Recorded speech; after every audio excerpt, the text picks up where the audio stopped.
singkatnya ya, LKPD itu adalah lembar kerja peserta didik ya, yang berupa bahan ajar ya. Jadi lebih ke arah bahan ajar ya, bukan media pembelajaran seperti itu.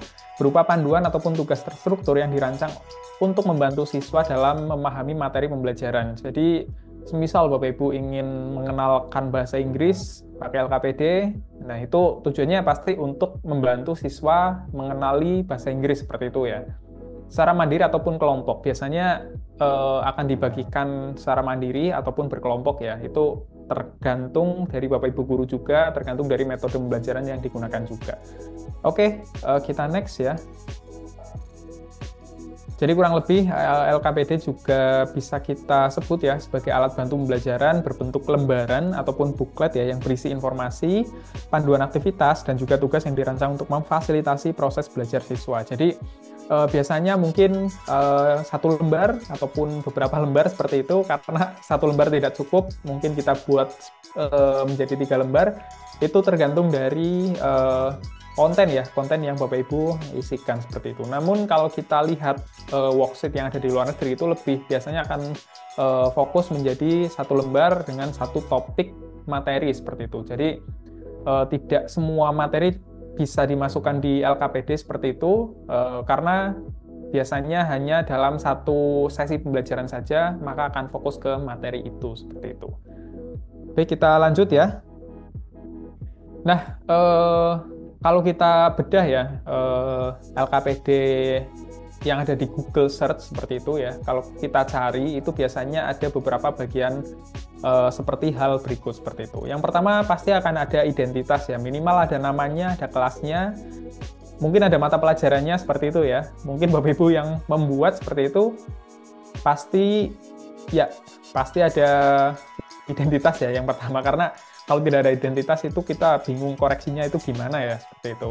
Oke, yang selanjutnya adalah tujuan pembelajaran. Jadi biasanya akan ada tujuan pembelajaran, yaitu menjelaskan tujuan kita tuh mau belajar tentang apa, itu tujuannya untuk apa, seperti itu.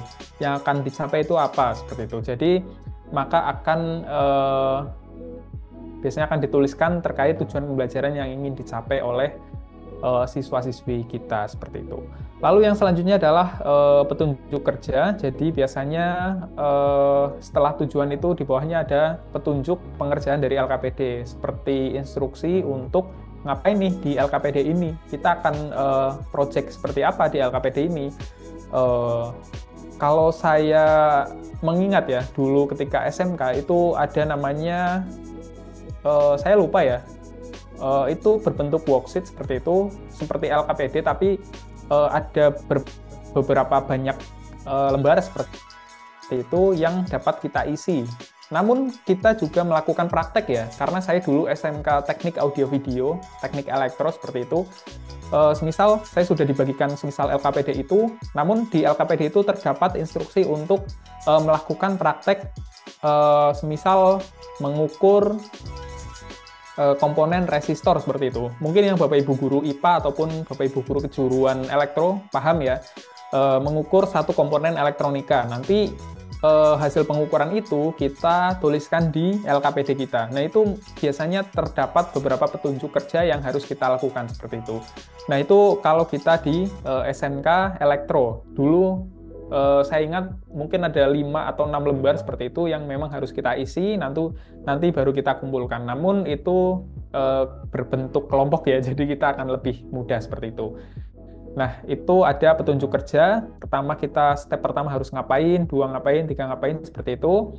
Nah, karena mungkin ini untuk intermezzo saja ya Bapak Ibu, karena memang mata pelajaran kejuruan itu biasanya jamnya sangat panjang ya, mungkin ada 4 atau 5 jam pelajaran, jadi satu LKPD itu bisa kita isi dengan jam pelajaran tersebut. Namun kalau kita memang hanya punya 1 jam pelajaran, itu untuk LKPD yang 1 lembar itu biasanya sudah cukup seperti itu.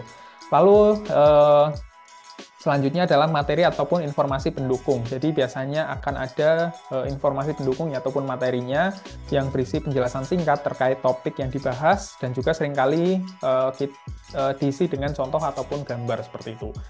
Oh ya, Bapak Ibu, jika nanti ingin sharing seperti itu ya, kalau LKPD saya itu seperti ini Mas, yang Mas katakan itu mungkin kurang tepat seperti itu. Nah, itu bisa Bapak Ibu sharing juga seperti itu, karena saya mengalaminya memang yang seperti itu. Oke. Dan yang terakhir biasanya adalah tugas ataupun latihan. Nah, biasanya berupa soal, aktivitas, ataupun eksperimen yang dirancang untuk memperkuat pemahaman siswa terhadap materi, seperti itu. Mungkin di bagian akhir nanti ada penilaian. Nah, itu mungkin Bapak Ibu bisa sesuaikan juga menurut keinginan ataupun menurut standar yang Bapak Ibu gunakan, seperti itu. Baik, kita lanjut ya. Mengenai fungsi dari LKPD, mungkin Bapak Ibu juga sudah sangat paham, saya percaya itu, karena Bapak Ibu pasti sudah lama mengajar seperti itu, dengan berbagai bahan ajar, dengan berbagai media pembelajaran, pasti sudah lebih tahu ya tentang fungsi dari LKPD seperti itu. Mungkin di sini ada yang masih mahasiswa ya, masih mahasiswa ataupun yang memang masih belajar terkait keguruan, terkait pendidikan seperti itu, jadi kita juga akan belajar sedikit ya tentang fungsi dari LKPD seperti itu.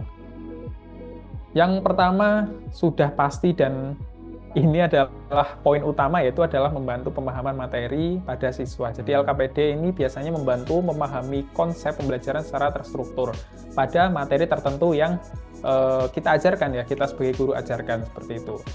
Lalu yang kedua adalah melatih keterampilan berpikir. Jadi melalui tugas-tugas, LKPD ini bisa mengembangkan kemampuan analitis dan kritis siswa. Sebagai contoh, saya akan jelaskan lagi tentang LKPD yang saya dulu kerjakan ya. Saya masih ingat itu sekitar tahun 2015-16an seperti itu.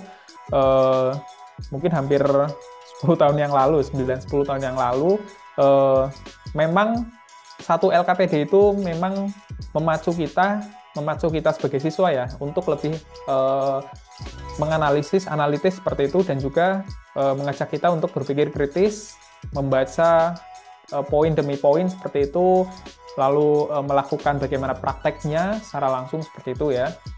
Lalu ya memang seperti itu ya, melatih keterampilan berpikir seperti itu. Mungkin kalau kita tidak membaca itu ya kita tidak akan tahu isi LKPD-nya seperti itu, karena banyak sekali. Oke, yang kedua adalah mendorong kemandirian belajar. Jadi siswa dapat belajar mandiri dengan panduan yang jelas dari LKPD.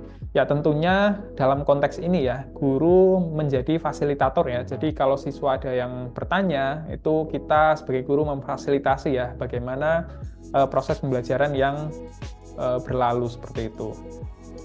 Lalu yang selanjutnya adalah mengukur pemahaman dari siswa. Jadi ya, soal dan juga aktivitas dalam LKPD itu biasanya akan menguji dari pemahaman siswa terhadap materi yang dipelajari seperti itu. Jadi LKPD ini akan membantu guru mengevaluasi pemahaman dari siswa juga. Apakah mereka memang paham atau tidak seperti itu. Seharusnya kalau memang siswa kurang paham, mereka akan bertanya ya kepada Bapak Ibu guru semua seperti itu. Namun memang ada ya siswa yang seperti saya dulu mungkin ya, saya tidak paham tentang materi malah diam saja. Itu sebenarnya suatu kesalahan juga seperti itu. Oke, yang selanjutnya adalah pembelajaran menjadi lebih aktif. Jadi aktif di sini bukan dalam arti aktif diskusi seperti itu ataupun melontarkan pendapat seperti itu ya. Aktif di sini lebih ke aktif dalam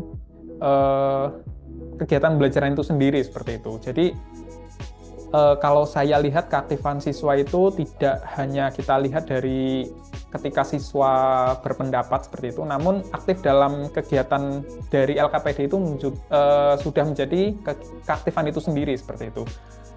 Oke, desain menarik dan aktivitas relevan dalam LKPD meningkatkan minat belajar siswa seperti itu.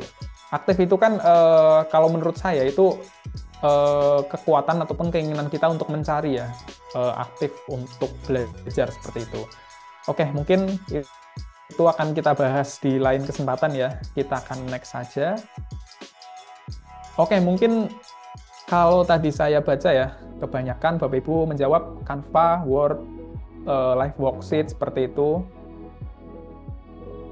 ataupun ya media-media lain ya, ataupun tools-tools lain yang dapat kita gunakan untuk membuat LKPD. Namun sebagai fungsinya ya, software-software itu ternyata memang hanya sebagai tool saja. Jadi tetap kuncinya adalah di kita sebagai guru dalam merencanakan ataupun membuat LKPD-nya. Jadi kalau konsep saya ya, konsep yang saya pahami seperti itu, apalagi saya memang bergelut di dunia desain, kita seharusnya bisa membuat desain apa saja dengan software apapun. Jadi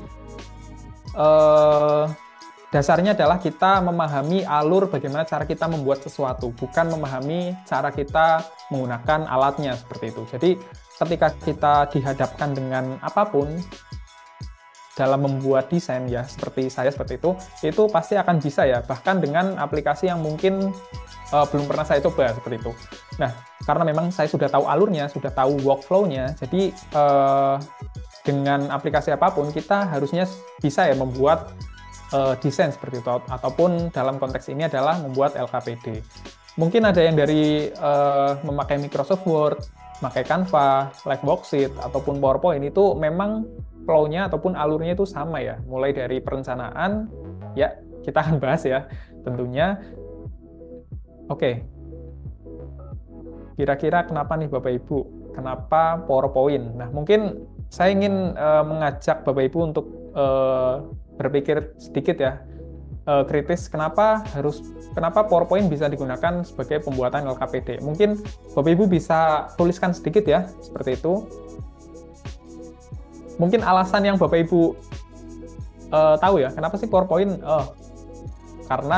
Mungkin karena ini, mungkin Bapak Ibu bisa tuliskan ya. Saya akan cek juga yang ada di YouTube seperti itu.